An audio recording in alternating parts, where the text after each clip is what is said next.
महात्मा बुद्ध जैसे ने अपने चचेरे भराई नूं साफ उपदेश देंदियां कह दिता सी आनंद नूं, बहुत वड्डी भीड़ दे विच कोई चंगे मनुख नहीं आउंदे और चंगे मनुखां दी कोई भीड़ नहीं आउंदी। सूत्र इस नूं कहंदे ने, दो शब्दां विच बहुत वड्डी गल कह देनी। आनंद, भीड़ तो मुतासर ना होवी, बहुत वड्डी भीड़ दे विच कोई चंगे मनुख नहीं आउंदे, पेड़ा चाल आउंदी है। और चंगे मनुखां दी कोई भीड़ नहीं आउंदी, भाव थोड़े आउंदे ने, बहुत थोड़े आउंदे ने। तो इसका मतलब है खुदा बहुत थोड़ा है, शैतान बहुत ज्यादा है। माया बड़ी प्रबल है, ईश्वर बहुत छोटा है। हिम्मत कीती है गुरु नानक गुरु गोबिंद सिंह जी ने। आप कहते नहीं, सब कुछ उसे तो ही है। करन कारण प्रभ एक है, दूसर नाहिन को है। वो करता भी है, वो कारण भी है। रोशनी भी उसे तो आउंदी है, अंधेरा भी उसे तो आउंदा है। तंदुरुस्ती भी उसे तो आउंदी है, बनी हुई मर्यादा के मुताबिक बीमारी भी उसे तो ही आउंदी है। जीवन भी उसे तो आउंदा है, मौत भी उसे तो आउंदी है। क्यों? वो कृत नहीं है, सब कुछ दा करता है। जो कुछ भी जगत विच दिखाई दे रहा है, हो रहा है, सब उसे तो। सबको काल सबन को करता, रोग सोग दोखन को हरता। इतनी समझ आंदिया मनुख दा करतापन मिट जाता है और मनुख परमात्मा का रूप हो जाता है। अगर इतनी समझ आ जाए, अपने आप को हटा लवे, मैं करता नहीं। इसे नूं कहा गुरु अर्जन देव जी महाराज ने, बहुतियां कोल मैला धर्म है ते निर्मल धर्म किस दे कोल होंदा है। तो इत्थे सवाल पैदा होंदा है, धर्म भी मैला होंदा है ते निर्मल होंदा है। जिस ढंग नाल गुरु अर्जन देव जी महाराज दा शब्द है, इस ढंग नाल ते है। जिवें निर्मल पानी ते मैला पानी, शुद्ध सोना ते खोटा सोना कह देंदे ने, मुलम्मा खोटा। तो एक सोना है, एक खोट है, एक निर्मल जल है, एक मैला है, एक निर्मल धर्म है, एक मलिन धर्म है। केड़ा मलिन धर्म है ते केड़ा निर्मल धर्म है, धन गुरु अर्जन देव जी महाराज इस तरह बयान करते हैं। कर्म करत होवे नह कर्म, तिस बैसनो का निर्मल धर्म। कर्म ते उसने कीता है, जप कीता है, तप कीता है, दान कीता है, पुण्य कीता है। नह कर्म, कर्म नाल अपना संबंध तोड़ लिया। मैंने कीता, मैंने कीता। जप कीता है, मैंने कीता। अगर मैं कीता है तो फिर मैनू फल भी चाहिए है। और फल की चाहत ऐसा बोझ बनेगी, मनुख उस फल नाल जुड़िया रह जाएगा, परमात्मा नाल नहीं। उम्मीद है गल दिमाग विच बैठी होगी जरूर। कर्म करत होवे नह कर्म, मैं एक कर्म कीता है, एक बीज बोया है, एक कर्म कीता है और कीता है फल दे लई। तो मैं जुड़ गया फल की चाहत नाल, फल नाल ही जुड़ गया।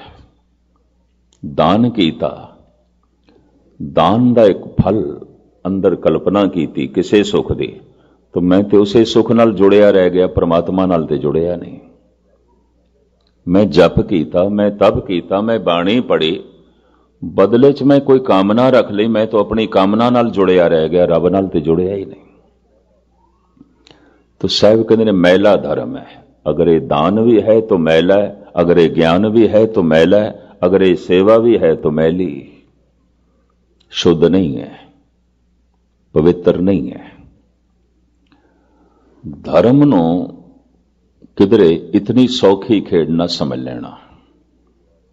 मंदिर मस्जिद गुरुद्वारियां दे जे थानू इकट्ठ दिखाई देंदा है, ये धार्मिक होने की कोशिश करने वालियां दा इकट्ठ है। धार्मिक हो गए ने, ये कोई लाजमी नहीं है, कोई जरूरी नहीं है। हो गया होगा कोई एक दो बंदे धार्मिक हो गए होंगे, बाकी धार्मिक होने की कोशिश पे करते हैं। ਯਤਨ ਪੈ ਕਰਦੇ ਨੇ, ਕਾਹੂ ਫਲ ਕੀ ਇੱਛਾ ਨਹੀਂ ਬਾਂਛੇ। ਕ੍ਰਿਸ਼ਨ ਨੇ ਐਲਾਨੀਆਂ ਕਹਿ ਦਿੱਤਾ ਸੀ ਅਰਜਨ ਨੂੰ, ਐ ਅਰਜਨ ਤੂੰ ਕਰਮ ਕਰ, ਫਲ ਮੇਰੇ ਤੇ ਰਹਿਣ ਦੇ, ਤੂੰ ਫਲ ਦੀ ਚਿੰਤਾ ਨਾ ਕਰ। ਇਸ ਨੂੰ ਸ਼ੇਖ ਸਾਦੀ ਕਹਿੰਦੇ ਨੇ, ਨੇਕੀ ਕੁਨ ਬਾਚਾਹ ਅੰਦਾਖਤ। ਕਰ ਨੇਕੀ, ਸ਼ੁਭ ਕੰਮ ਕਰ, ਲੇਕਿਨ ਫਲ ਖੂਚ ਸੁੱਟ ਦੇ। ਨੇਕੀ ਕੁਨ ਬਾਚਾਹ ਅੰਦਾਖਤ, ਸ਼ੁਭ ਕੰਮ ਕਰ, ਫਲ ਦੀ ਇੱਛਾ ਖੂਹ ਦੇ ਸੁੱਟ ਦੇ। ਅਗਰ ਤੂੰ ਫਲ ਦੀ ਇੱਛਾ ਰੱਖ ਲਈ ਤਾਂ ਫਿਰ ਫਲ ਨਾਲ ਜੁੜਿਆ ਰਹਿ ਜਾਏਗਾ, ਖੁਦਾ ਨਾਲ ਨਹੀਂ। ਬਸ ਫਲ ਦੀ ਇੱਛਾ ਦਾ ਤਿਆਗ ਕਰ ਦੇ। ਔਰ ਇਹ ਇੱਛਾ ਅਗਰ ਤੂੰ ਖੁਦਾ ਦੀ ਵੀ ਰੱਖੀ ਹੈ ਤਾਂ ਖੁਦਾ ਵੀ ਇੱਕ ਫਲ ਹੈ, ਇਸ ਨੂੰ ਵੀ ਥੋੜਾ ਜਿਹਾ ਜਾਣਨਾ। ਅਗਰ ਮੈਂ ਇੱਕ ਸ਼ੁਭ ਕਰਮ ਕਰ ਰਿਹਾ ਤੇ ਇਸ ਦੇ ਵਿੱਚ ਵੀ ਹੈ ਕਿ ਮੈਨੂੰ ਈਸ਼ਵਰ ਮਿਲੇ। ਈਸ਼ਵਰ ਇੱਕ ਰਸ ਹੈ, ਈਸ਼ਵਰ ਇੱਕ ਆਨੰਦ ਹੈ, ਈਸ਼ਵਰ ਇੱਕ ਸ਼ਕਤੀ ਹੈ, ਈਸ਼ਵਰ ਮੇਰਾ ਇੱਕ ਭविष्य है, ईश्वर एक खेड़ा है, ईश्वर एक खुशी है।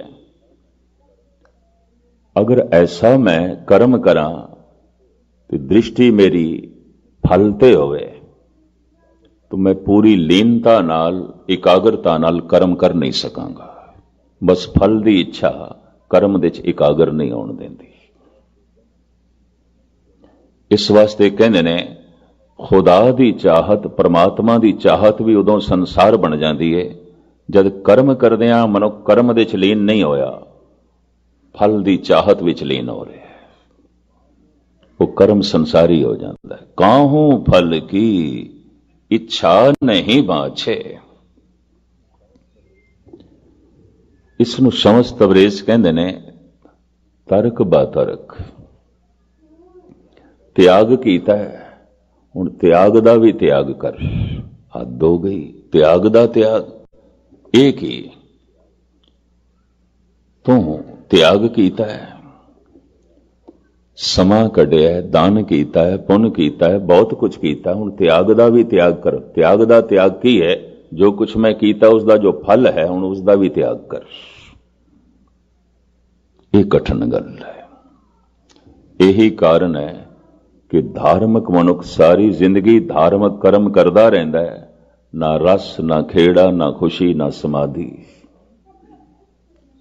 ना बैराग। बेरसी नाल बाणी पढ़दा है, बेरसी नाल कीर्तन सुनदा है, बेरसी नाल कथा कीर्तन करदा है, बेरसी नाल गुरु कोल बैठदा है, क्योंकि फल, वो जिहड़ी फल की इच्छा है कर्म दे च लीन नहीं होण देंदी। और इस इच्छा नूं एक पासे करिए तो कर्म ही भगवान बन जाता है, कर्म ही परमात्मा बन जाता है, कीर्तन ही ईश्वर बन जाता है, पाठ ही परमात्मा बन जाता है, जप ही ईश्वर बन जाएगा, सेवा ही ईश्वर बन जाएगी। सेवा विचों ही ऐसी मस्ती, ऐसा सरूर मिल सकता है, ये इच्छा ही नहीं रहेगी परमात्मा मिले, क्योंकि सेवा दे च उसकी झलक मिल जाएगी। और मैं अक्सर अर्ज करदा हुंदा, अगर ऐसा अंदरों कुछ ना हो सके तो चलो बाहरों पहले कोशिश करो। लंगर बना रहे हो तो यह सोचो गुरु ਲਈ बना रहे हैं, किसी ਲਈ नहीं, परमात्मा ਲਈ बना रहे हैं। वंडन लगो तो परमात्मा ਨੂੰ छका रहे हैं। गुरु ग्रंथ साहब कोल बैठो, परमात्मा कोल बैठे हैं, ईश्वर कोल बैठे हैं। तो जद हुण ईश्वर कोल बैठे हैं तो हुण कादी इच्छा? सर्व शक्तिमान कोल बैठे हैं, अंतरयामी दे कोल बैठे हैं। हुण जे तू अपनी इच्छा सामने रख तो इदा यह मतलब है रब नूं कुछ भी नहीं पता। वो कोई सियाणी मां नहीं है जिन्हों इतना ही ना पता होवे कि इस बच्चे दी लोड़ां की ने। ये पंगूड़े जो बच्चा पिया खेडदा पिया दी लोड़ां की ने, जिस मां नूं इतना ही नहीं पता तो शायद वो मां अखवाण दा ते फिर हक भी नहीं रखती। क्या परमात्मा नूं साडी लोड़ां दा भी नहीं पता? जे तू अपनी सियाणप उसदे अगों रखदा पिया, और अगर इच्छा रखी तो तू अपनी लोड़ां नाल फल नाल ही जुड़िया रह जाएगा और हंकार बनिया रहेगा। दान करके, ज्ञान करके, कथा करके, कीर्तन करके बार बार हंकार ते प्रगट होवेगा निरंकार नहीं, कि कोई तू करता बने हुए ते करता तू है नहीं। तू कृत है, उसदी कृत है। इच्छा एक पासे कर तो करता प्रगट होवेगा, ते जे इच्छा एक पासे नहीं कीती तो फिर तू ते प्रगट होवेगा। हंकार ते प्रगट होवेगा, निरंकार नहीं। इसनों कोई होर चंगे शब्द ते मैनू मिल नहीं रहे। इन्ना ही कहां, कर्म करत होवे न कर्म, कर्म ते तू कर। क्यों? तेनू कर्म करन लई, कर्म तू प्रगट कर सके, हथ दिते न, पैर दिते न, दिल दिता है, दिमाग दिता है, सारी कृत है। इस दे राही कर्म हो सकता है और कर्म तू कर सकता है। ते कर्म करन दी चूंकि समर्था उसने दिती है, इस वास्ते तू निमित्त मात्र है, तू कुछ भी नहीं है। जैसे ये मेरिया दो अखां ने, मैं बंद करके भी चल सकदा, खोल के भी चल सकदा, पर मैं खोल के चला, मैं बंद करके चला, एक कला मैनू परमात्मा ने दी है। पर जब मैं बंद करके चला तो भटक जावांगा, ठोकर खा जावांगा, चोट लग जाएगी। ये जो हुण मैनू चोट लगी है, इसका जिम्मेवार मैं हाँ, परमात्मा नहीं, क्योंकि अजे करतापन मेरा है। मैं अख खोल के भी चल सकता सी, और चलन लग्या सुभाव यह होना चाहिए अख खोलनी है। इसे वास्ते ते अख ते दिती है, वरना अखां दी लोड़ की सी। दरख्तां नूं उसने अखां नहीं दित्तियां, पत्थरां नूं उसने अखां नहीं दित्तियां। हालांकि जीव जंतु इन्हां दे च भी मन ले गए ने, गुरबाणी ने मन्ने ने। नहीं लोड़ सी, दरख्त चलदे नहीं ने, तू चलदा है, इस वास्ते तेनू अखां दित्तियां ने।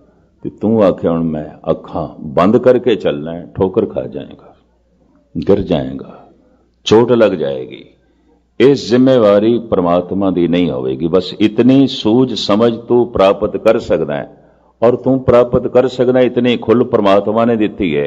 चूंकि खुल भी परमात्मा ने दी हुई है, इस वास्ते मेरा कुछ भी नहीं और मैं कुछ भी नहीं, सब ईश्वर, सब परमात्मा। मेरा मुझ में किछ नहीं, जो कुछ है सो तेरा।